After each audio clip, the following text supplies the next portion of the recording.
The music industry has seen some shakeup in both vinyl sales and streaming numbers. We'll go over both of these in today's video. What's up, guys? This is Omari with No Nonsense Music Marketing, the #1 place for music business and industry advice online. If you're not subscribed already, click the subscribe button, hit the notification bell, because you need this information up to date. You don't want to be watching these videos 2 years from now, 1 year from now. You need up-to-date information so you know exactly what to do in your music business this week, this month, and even today. So vinyl sales. This is good for what I just said. Vinyl sales, streaming numbers.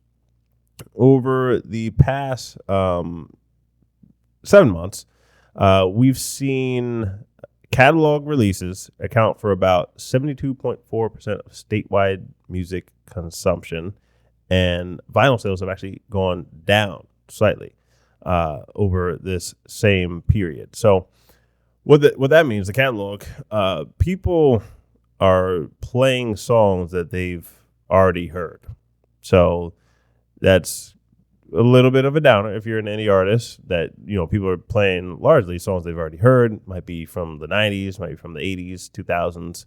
But people like what they know. So how do you get in front of them? We said this on a previous video, but how do you get in front of these people that they're just playing these old songs? One of them, which may seem counterintuitive, but why we mentioned it, is to be on some of these playlists. So it might be independent playlists. It might be a 2000s playlist, but some of these will be labeled like the year 2000 to 2022.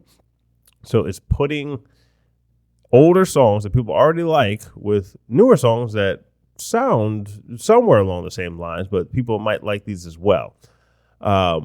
You can do that and also get put on newer playlists. Like, it's okay to do a hybrid strategy with this. It's not just that some people have the assumption that for me to get new plays, I should only go on playlists that have the exact title of my genre and that only feature newer music. Now, I will say that, you know, you don't want to be a hip hop artist featured on like a heavy metal playlist or something like that. That wouldn't work. But it is okay to be on some legacy style playlists because all these streams are coming in, and we don't see any decrease in the save numbers. So typically our measures for success are going to be streams and saves. If somebody hears a new song and it sounds decently similar to that genre, if it's still hip hop and hip hop, or, you know, it's new style hip hop, trap, and it's still a trap song, even if there's trap songs from the 2010s or 2000s.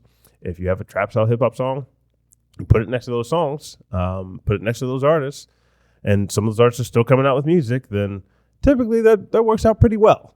For the artists, we don't see a decrease in the save numbers. So that means that when somebody hears this song, if they like it, they're still going to hit the save button on the song, because maybe they didn't hear all the songs from the 2000s. Like, it's not that far-fetched, especially if the playlist is titled, you know, it might be like the 80s, 90s, and more, or the 2000, 2022, or whatever current year it is that you're watching this. Not that far-fetched that some of those artists are still making music. So it's a good idea to get played next to them. Additionally, what will we do with the information for the vinyl sales? Now, this is the industry at large for vinyl sales. It doesn't mean that indie artists still should not do vinyl sales. You should. If you're at that stage in your career that you have merch, vinyl sales is one of those things that you can sell at the end of your shows or on your online store. Which, by the way, if you're an artist and you don't have a website, you need a website. You can click the link in our description section to check out our website options. But this is one of the reasons, so that you can sell direct to people, sell your vinyl albums direct to consumers, collect email addresses, email follow-up systems. You need all this to succeed as a business person, and artists are business people. You don't think of yourself that way, but you are. So you need that. But what do we do with the vinyl sale information? I would say that's just a large number. It's not taking into account all the things I just mentioned. So it's not taking into account sales funnels, email follow-up systems, social media marketing. So if you have not used our Facebook and Instagram ad services, that's something you want to look at. We'll link to that in the description as well.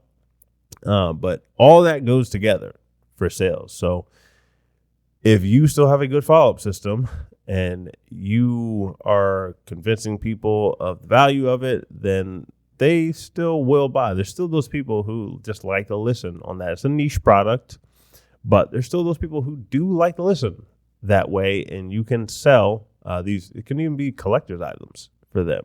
So you can still package that with other merch. You can do bundles. There's a lot of things you can do to still sell those vinyl albums, sell your other merch at the end of shows and on your website. So that is that's just a taste of how we decipher information on this channel. If you're not subscribed already, click that subscribe button because a lot of you guys watching these videos, a good percentage of you watch the videos and you're not subscribed. So hit the subscribe button, even if you're on our newsletter, which has a lot more people than subscribers on our social media.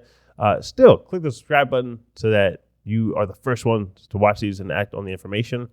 Also, leave us a comment with your thoughts on this so that we can get in there and help you guys out in the comment section. And I'll catch you in the next video.